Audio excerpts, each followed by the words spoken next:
Bonjour à toutes et à tous, hein. Merci de vous être connectés et de nous avoir rejoints. Donc, je me présente, je suis Fabrice Valéry, commercial chez Compass depuis maintenant bientôt 9 ans. Et pour ma part, donc moi c'est Étienne. Donc ça fait plusieurs années que je travaille avec Fabrice, on travaille ensemble à des postes de commercial à différents niveaux. Et notre travail au quotidien, c'est d'échanger avec des dirigeants, des directeurs commerciaux, marketing. Et en fonction de leur organisation, on va proposer, en fonction de leurs produits aussi et de leur cible, on va proposer des leviers d'accompagnement pour identifier les territoires de prospection, adresser efficacement des interlocuteurs. Et donc on va voir tout ça un petit peu plus en détail par la suite. Fabrice, je te laisse en dire un petit peu plus sur le sujet du jour et puis globalement sur Compass. Ok. Alors, pourquoi avons-nous eu l'idée de faire ce webinaire? Comme vous le savez tous, nous sommes actuellement en pleine crise sanitaire. Et c'est vrai que cette situation nous oblige à réfléchir, à remettre en question notre façon de travailler, mais également de pouvoir nous concentrer sur l'importance d'être prêt au moment de la reprise. Tout simplement, que peut-on améliorer dans notre mode de fonctionnement pour être le plus efficace possible lors du rebond de l'après-crise? Et c'est vrai que c'est un enjeu qui sera vraiment déterminant pour la plupart des entreprises françaises. Alors, malgré le confinement, malgré le chômage partiel qui est maintenant très répandu, on se rend compte que beaucoup d'entreprises comme Compass, comme la vôtre également, je suppose, continuent de travailler. Et Étienne va vous montrer comment nos solutions vont vous permettre d'être prêts, d'être efficaces lors de la reprise de l'activité économique, grâce à un procédé qui permet de mieux comprendre ses bases clients, ses bases prospects. C'est ce qu'on appelle le mirroring, qui va aussi permettre d'identifier des bailleurs persona. Donc, je vais vous présenter qui est Compass. Alors, Compass, c'est la base de données de référence de l'information marketing commercial. Nous sommes producteurs de bases de données B2B, mais également B2C, avec une présence dans une soixantaine de pays. Et aujourd'hui, nous avons un peu de clients. Notre job, tout simplement, c'est d'accompagner les entreprises dans leur développement commercial. Comment? Tout simplement en ayant une offre à 360 qui va tourner autour de 3 pôles de solutions. Donc, le premier pôle, c'est ce qu'on appelle le data consulting. Nous travaillons directement sur les bases de nos clients et nous leur proposons de les nettoyer en réalisant de la sérétisation, de la mise à jour des informations de vos bases, de les enrichir, ou tout simplement de faire du prédictif, tel que par exemple de l'analyse de cible. On a ensuite le marketing digital. Donc on vous accompagne également avec des solutions totalement digitales sur mesure qui vont vous permettre de réaliser des campagnes d'emailing, des campagnes SMS également sur des cibles B2C, du mailing courrier et également des actions de télémarketing. Et pour finir, le marketing et sales intelligence. Donc, on met à disposition notre solution d'intelligence commerciale qui s'appelle Bypass. Je ne sais pas si vous en avez déjà peut-être entendu parler. C'est une solution qui va exploiter les données issues du web, notamment tout ce qu'on peut trouver sur les réseaux sociaux, pour délivrer aux commerciaux des organigrammes dirigeants et également des signaux business sur leur territoire de prospection. Et pour finir, notre solution en SaaS qui est dédiée aux directions marketing et commerciales, donc la plateforme Easy Business Online que va justement vous présenter Étienne d'ici quelques secondes. En résumé, merci. Oui, vas-y Étienne, je t'en prie. Ouais, merci Fabrice. Alors pour ceux qui reprennent le sujet en cours de route, on avait un épisode 1 semaine dernière sur notre série de webinaires. Donc l'épisode 1 était consacré à la segmentation, la préparation de vos cibles de prospection.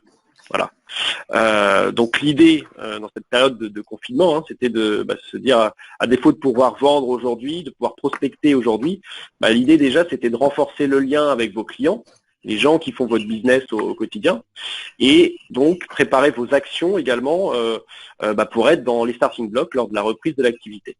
Voilà. Et donc pour faire face justement au ralentissement de l'activité, votre base client est sans doute l'un des actifs les plus précieux pour vos actions commerciales. Donc l'épisode 2, aujourd'hui, ce qu'on va voir ensemble, donc c'est à travers des fonctionnalités donc, de la solution Easy Business, on va voir comment capitaliser sur votre base client avec la technique du mirroring. Donc pour ceux qui découvrent Easy Business, je vais ouvrir une petite parenthèse et vous présenter la solution en quelques lignes. Easy Business, c'est l'accès en ligne à la base de données Compass. Donc dès que vous avez une connexion Internet, vous pouvez y accéder et consulter en illimité donc la base Compass à l'international. Donc on sera sur une base qui sera représentative du B2B, ou sur la France, on sera sur une base qui sera exhaustive. Donc, toutes les entreprises françaises sont sur Easy Business, donc on retrouvera forcément vos prospects. Et l'idée, c'est de pouvoir identifier justement des profils d'entreprises avec une 60aine de filtres. On a différentes familles de filtres ici, et plusieurs fonctionnalités qui vont vous permettre donc d'exploiter la donnée, comme l'export de données sous Excel pour intégrer une base prospect qualifiée dans votre CRM, ou des fonctionnalités emailing intégrées qui vont vous permettre de mettre en place des opérations emailing sur des adresses mail nominatives qualifiées. Voilà. Donc voilà l'idée globale de Easy Business. Je referme ma parenthèse. Et pour notre sujet du jour, donc on va contextualiser un petit peu l'approche, et on va dire effectivement que je travaille pour une société qui commercialise de l'équipement industriel. Voilà, donc mes clients ont des secteurs d'activité divers et variés dans l'industrie. Voilà. Et donc là, l'idée, c'est de se dire qu'avec la technique du mirroring, on va identifier les profils les plus représentés et en tenir compte pour avoir une stratégie d'acquisition client qui soit efficace. Voilà. Donc l'idée, elle est assez simple. On a la possibilité, via Easy Business, de renseigner un fichier, voilà, un fichier de SIRET. Voilà. Pour analyser ma base client, j'importe juste mon fichier SIRET sur Easy Business. Voilà. Et donc là, j'ai importé directement mon fichier et je vais avoir, ça va matcher avec un potentiel de 1200 entreprises à peu près. C'est ce résultat qui nous intéresse. Voilà. Donc là, l'idée à présent, c'est de, à travers des fonctionnalités, donc des fonctionnalités ici d'analyse, ça va être d'identifier les secteurs de l'industrie qui seront les plus représentés parmi mes clients. Donc là, on peut croiser différentes données, voilà, différentes informations. Là, on va s'intéresser, nous, aux familles de code NAF, la nomenclature d'activité française. Et donc, en un clic, j'obtiens une répartition de ma base client par famille de code NAF, et je peux facilement identifier les codes NAF les plus porteurs. Donc là, rapidement, on va identifier ici le code NAF 25, par exemple, et également le code NAF ici 33. Voilà. Donc on voit ici, voilà, qu'on est sur des potentiels qui sont bien plus importants que le reste des autres secteurs. Donc je les ai sélectionnés, je vais les ajouter à ma filtre de critères. Voilà. Et donc là, en combinant, voilà, en rajoutant ici mes codes NAF à mes listes de critères, j'ai un résultat ici de 460 entreprises. Donc ça veut dire quoi? Ça veut dire que ces deux codes NAF représentent 460 entreprises sur ma base de 1200 clients. Donc là, c'est peut-être encore un peu trop large, et l'idée, ce serait de pouvoir analyser dans le détail ces deux codes NAF. Donc on va reproduire le même schéma. Donc là, on ne va pas se concentrer sur le code NAF à 2 chiffres qui correspond aux familles, mais on va se concentrer sur le code NAF à 5 caractères, voilà, qui nous permet d'aller dans le détail. Et donc là, on va avoir effectivement 2 gagnants qui se distinguent haut la main. Donc sur nos 460 entreprises, je vais en avoir 123 ici sur le code NAF 2511Z, voilà. Et également ici 118 sur tout ce qui est mécanique industrielle. Donc je fais la même démarche. Je peux supprimer mes familles de code NAF, voilà.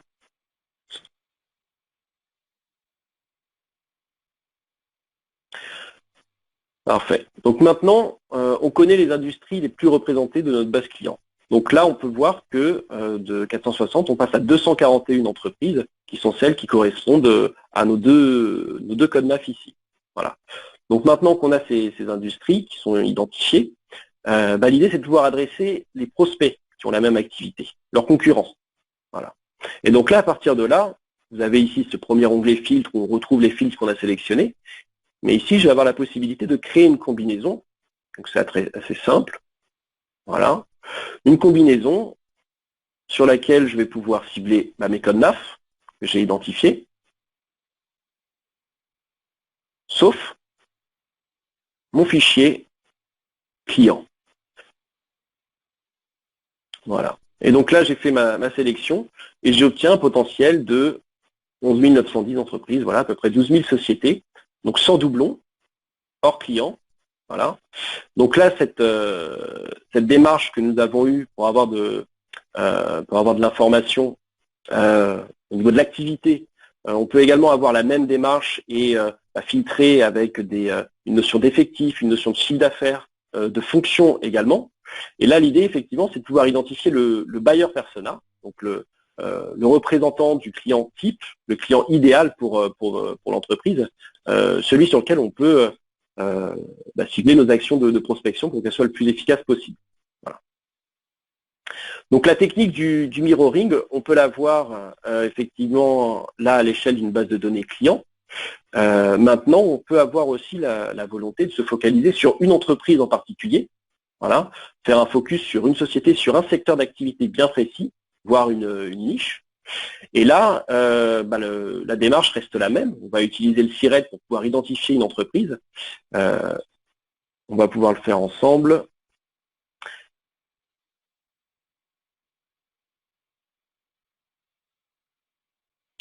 Donc le numéro SIRET peut paraître anodin en fait. Maintenant, c'est la clé unique à chaque entreprise. Si vous voulez, le numéro d'immatriculation d'enregistrement de chaque entreprise, et c'est la clé unique qui permet de manipuler votre base de données. C'est ce qui va vous permettre effectivement de la mettre à jour, de l'enrichir. Voilà. Et donc là, avec le SIRET, on a identifié donc la société Cerat, qui est un cabinet d'études. Donc je vais vous présenter rapidement les informations qu'on a sur la société Cerat. Donc vous avez différents niveaux d'informations sur la fiche d'une entreprise. Donc vous avez les coordonnées, voilà, vous avez toutes les informations légales. Donc toutes ces données sont des éléments que vous pouvez exporter sous Excel en vue d'intégrer ça dans un CRM. Voilà. Vous allez avoir également au niveau des contacts, alors comme l'a évoqué Fabrice, avec nos process de mise à jour, de qualification, on va avoir des fonctions au-delà des dirigeants légaux, on va avoir des différentes fonctions de renseigner au sein des entreprises, et également la possibilité de leur adresser des mails directement sur leur boîte mail professionnelle, leur boîte mail nominative. Voilà. Donc ces mêmes fonctions, vous pourrez communiquer dessus via la fonctionnalité emailing pour des opérations de mass mailing. On a un deuxième niveau d'interlocuteur ici avec la fonctionnalité d'organigramme. Donc il faut bien faire la distinction, si vous voulez, avec des contacts qualifiés par nos services de mise à jour que vous pouvez utiliser pour des opérations marketing, et la reconstitution d'organigramme où on va capter des contacts sur le web, sur les réseaux sociaux, pour avoir davantage d'interlocuteurs et vous permettre d'avoir plus de portes d'entrée au sein d'une entreprise. Donc là, cet organigramme, vous pouvez après le filtrer par service, le filtrer également par mots-clés. Ça permet d'avoir d'autres possibilités pour joindre vos interlocuteurs. Donc également, on va retrouver tout ce qui est information financière, le chiffre d'affaires, ce sont des données que vous allez pouvoir également exporter sous Excel. Voilà. Et lorsqu'on utilise Easy Business dans une action également de prospection, vous avez un onglet ici, Actualité, où on va centraliser toutes les informations qu'on a sur votre prospect, donc sur les personnes de la société, sur l'entreprise elle-même, sur son organisation, sur les thèmes. Donc là, l'idée pour un rendez-vous, par exemple, que vous avez à préparer, c'est d'avoir les derniers tips, les dernières informations qui concernent votre prospect. Voilà.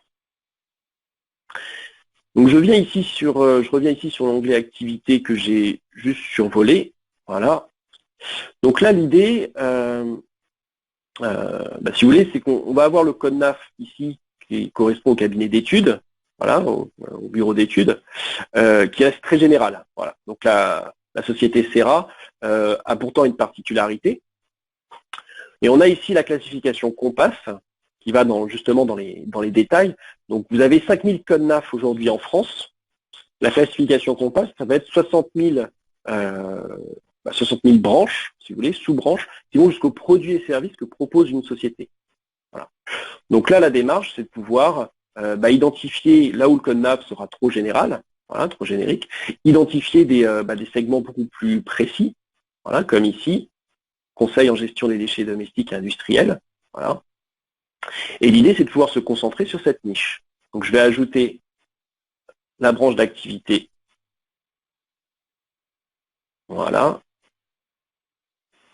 Et on va voir sur la France le potentiel qu'on peut identifier.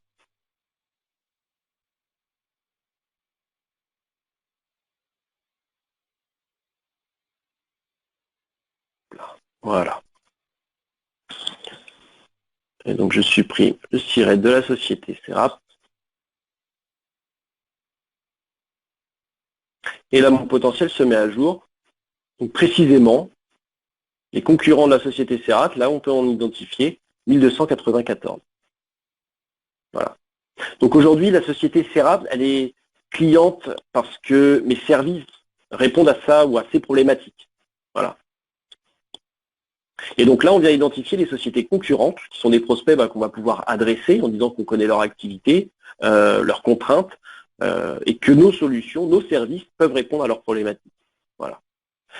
Donc là, globalement, sur ce qu'on a pu voir, avec, que ce soit avec le traitement d'une base client, avec l'import d'un fichier ou avec un SIRET et l'utilisation de la classification Compass, avec, comme la société SERA, avec ces deux approches, donc avec la technique du mirroring, on va pouvoir concrètement avoir des actions commerciales qui vont être chirurgicales, donc moins de déperdition, et surtout également on va pouvoir piloter des opérations marketing adaptées à vos différents personas, voilà, donc plus impactantes.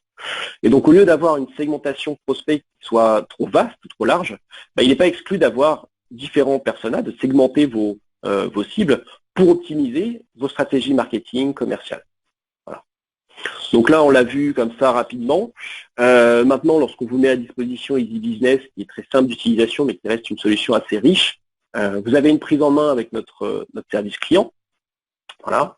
Et pendant toute la durée de votre abonnement, ils sont à votre écoute et disponibles pour vous assister et vous accompagner, que ce soit par téléphone ou via une chatbox également directement sur Easy Business.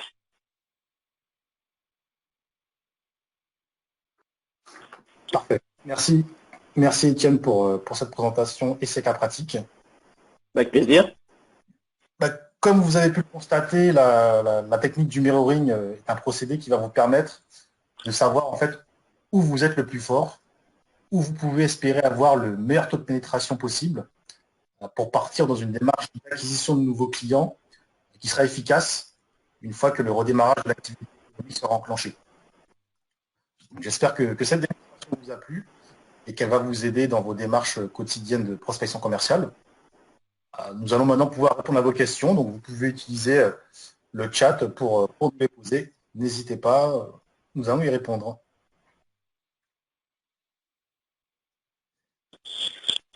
Alors, j'avais reçu une question d'un client qui malheureusement n'a pas pu se connecter, mais je pense qu'elle est intéressante.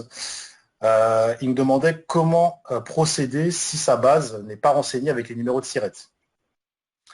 Alors effectivement, le SIRET, c'est la clé qui est déterminante pour justement mettre à jour, enrichir votre base de données.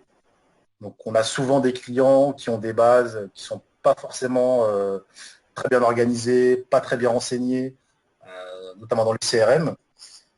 Et c'est une prestation qu'on peut proposer, qu'on sait faire, c'est ce qu'on appelle la SIRETisation, où on va dans un premier temps auditer votre base de données, vous dire sur votre base combien de SIRET est-ce qu'on peut retrouver. Si vous avez déjà des SIRET présents, on va vous dire quel pourcentage de ces SIRET est toujours valide ou pas.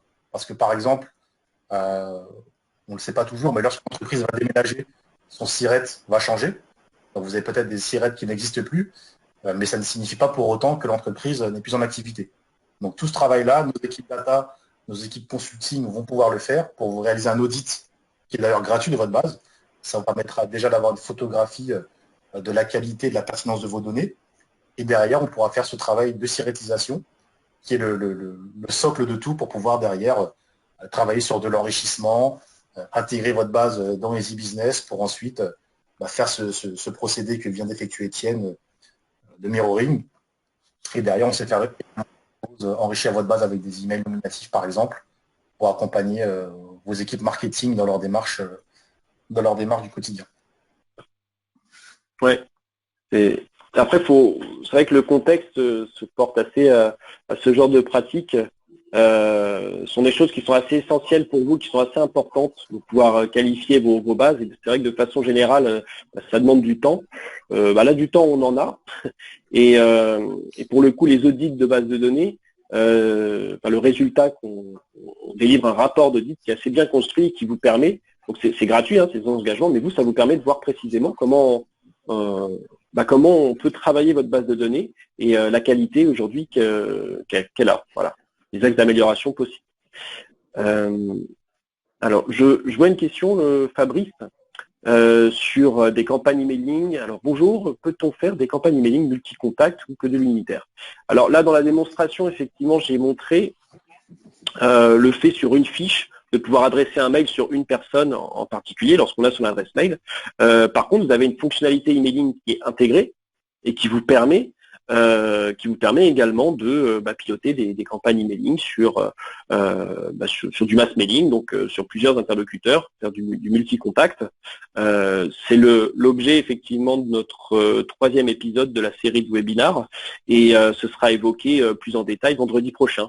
Donc après, si effectivement le sujet est pertinent pour vous, on pourra en discuter plus en détail la semaine prochaine.